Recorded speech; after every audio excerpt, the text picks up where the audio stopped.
Hey everyone, it's Mrs. Wallace. Hope all is well with you. Just wanted to make this quick video. As you can see, I'm not in class today. I'm on the freshman class trip, and we got a chance to talk a little bit in class on Friday, a little bit about the way economists think, what makes somebody who's an economist maybe think very differently than, say, somebody who is an accountant or somebody who's in finance.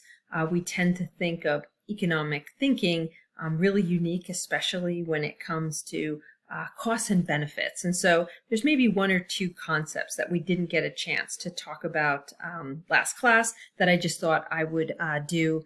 I know that there's a homework assignment on Schoology. It's not due until more midweek, and we'll use some class time on Tuesday to kind of build this up a little bit more. But I thought I'll just introduce some of the concepts to you so that way if you want to use the class time to go ahead and start working on that assignment, you don't have to research everything yourself. You have a little bit of background on some of those key concepts. So one thing we did get a chance to talk about was the different types of economics, that there's theoretical economics and policy economics. When we think about the types of information that economists might talk about, kind of put it into two categories. And this really fits with like most experts and scholars and things like that. One set of the types of statements we might hear from economists include things that are factual, statistical, or based on models. So we're using models to maybe make a prediction about what's going to happen to inflation, next month. Those types of statements are all called positive statements. We would kind of tend to put them in the box or the bucket as like factual type statements. Positive statements do not include value judgments, right? Or opinions. It's basically a presentation of this is what's happening, or this is what we predict is going to happen based on model X. Statements that are more normative do include value judgments. So statements that, say, if you were reading Paul Krugman's blog, he might have some positive statements about the direction that some things, maybe the Gini index might be increasing and income inequality as an issue might be increasing. But if he started to address how the U.S. government ought to make changes, say, for example, with stimulus payments to Americans, some of that includes a value judgment. As soon as economists start to get into that territory of this is what ought to be, we're starting to see normative statements. And, the key takeaway is usually in our course, in the textbook, we're going to be focused on the models that really indicate, those positive statements. But of course, the everyday, and we noticed this when we read the Mankiw and the Krugman, editorials, that there's a lot of room for some normative statements, right? And just to remind you, this is one of those famous tweets from Donald Trump. I don't know how I feel about all of this being in the National Archives at some point for, younger generations to check out. But certainly we know what a normative statement looks like. This is what, should be. This is the way the world should be. Those are value judgments, okay? So just to give you a few examples, and you can kind of look at these, like stop the video and try, which ones do you think are positive statements? Which ones do you think are normative statements? The first example, the price of gasoline is rising 65%. That seems like very dramatic, although the price of gasoline is actually rising. It's actually pretty significant right now in New Jersey, $3 and change. But it's not rising 63%. It's an exaggeration, but that is a positive statement. It's something that we can actually measure. The price of gasoline is too high right now. That may be true, but it is something that is a normative statement, right? That's really kind of subjective. It really depends. Maybe the price of gasoline is actually low compared to, say, some countries in Europe where there's higher gasoline taxes and it's used for some sort of social purpose. Wages for lower income Americans should be higher to match gains in productivity. Another normative statement, as soon as I see that phrase should be, this is the way it should be. And again, it doesn't matter whether I agree or disagree, I can recognize that as a normative statement. That's the way it should be. How much would revenue increase if the bridge toll is raised by $1? That's something that we could say is more of a positive statement, kind of framed as a question. we could actually model that and decide how much revenue might increase if the bridge toll is raised by $1. There's information that economics can help us with to understand that. And gas prices are expected to increase in the near future in New Jersey due to a higher tax. That's also something that if it's based on, accurate information, the individual who's saying that is indicating a positive statement. If we knew that the New Jersey gas tax was going to be raised on, November 1st, we can certainly make that statement. So that's pretty straightforward. The really big thing I wanted to note is some of these really key economics assumptions that we put into our course. This really is like the driving stuff of some of economics, and we'll see this as we get further and further into the course. And there's one of these in particular that I just wanted to give you a sense of today. The first thing we've already talked about, society's wants are unlimited. All resources are limited. Okay, we have the whole field of economics because of that statement. We also know that because there's scarcity, we have to make choices.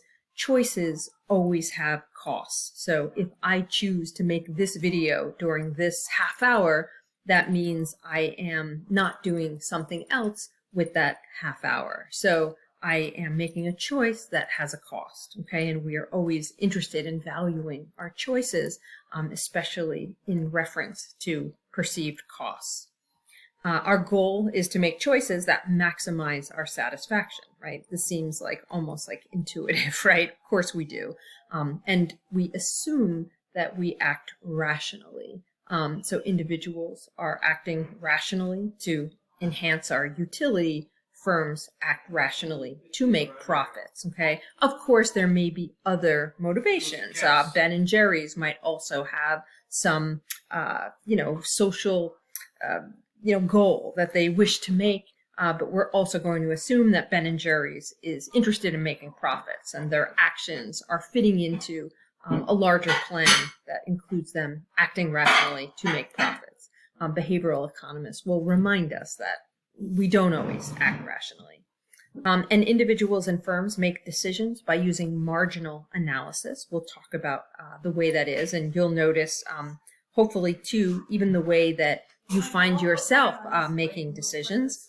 And then real life situations can be explained and analyzed through simplified models. So a really big part of economics is deciding that some of our behaviors and some of the ways in which we respond to real life situations, we can predict how the outcomes might be based on some simplified models, okay? This term, this Latin phrase, ceteris paribus, take that to mean all other things equal, just like in other areas of mathematics. We might be interested in changing one variable and measuring the effects of the change in that variable, but keeping all other variables exactly the same. So if I want to know how much will increases in prices in certain products, affect maybe people's decisions of purchasing maybe products that are related to that product, that's something that I can measure, but I would keep other things in that analysis, equal, okay, or constant, okay? The last thing I just wanted to note is this concept about opportunity costs. And this is really a key concept in economics, the idea that all our decisions, right? So every single decision, again, this decision that I'm doing right now, I'm making this video for my class. I have decided to use this half hour of time to do this. There are trade-offs. Trade-offs could be any number of alternatives that I could have done. I could be eating dinner, I could be watching TV, I could be running around the block, any number of things that maybe are on my list that I could be doing instead of making this video. So choices are always something that involve, trade-offs, right? You're looking to make a decision about something and there are alternatives. Whenever we choose and we make our decision, so I choose to make this video, I'm choosing one thing at the expense of the things that I'm giving up, okay? So I'm giving up all those other trade-offs, right? The value, okay, so this is an example of going on a hike, but let's imagine that I'm using the example of making this video. In addition, if I asked myself, okay, what's the cost of making this video? Okay, in some cases I had to like download the software so I could get Screencast-O-Matic. I had to find a place in my house that, maybe behind me there's not something crazy going on, that, I could make this video. So this video might cost me something, right? But it also cost me something significant. It cost me the value of the most desirable alternative that I gave up. Say that if I wasn't making this video right now, I was actually eating a piece of pizza, okay?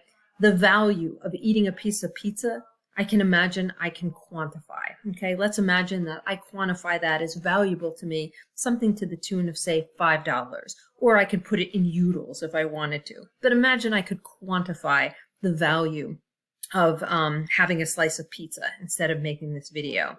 The cost for me to make this video actually includes the cost of the alternative I gave up. Not all of them, not every trade-off that you could possibly think of, but it actually, costs, what you gave up. The opportunity cost is part of the cost. And that's something that oftentimes we don't think about as costs. If you have a bake sale at BCA and you're sitting, and you're standing outside, during that last hour, and you're, selling some donuts or pizza or whatever it is, right?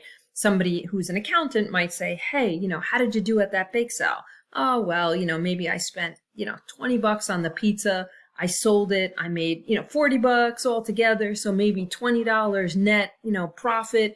So I did all right. An economist would come along and say, wait a minute, if the pizza costs you $20, okay, sure, that's a cost. That's definitely a cost. We're not debating that the amount of money you had to pay for the pizza was a cost. Of course, that's a cost.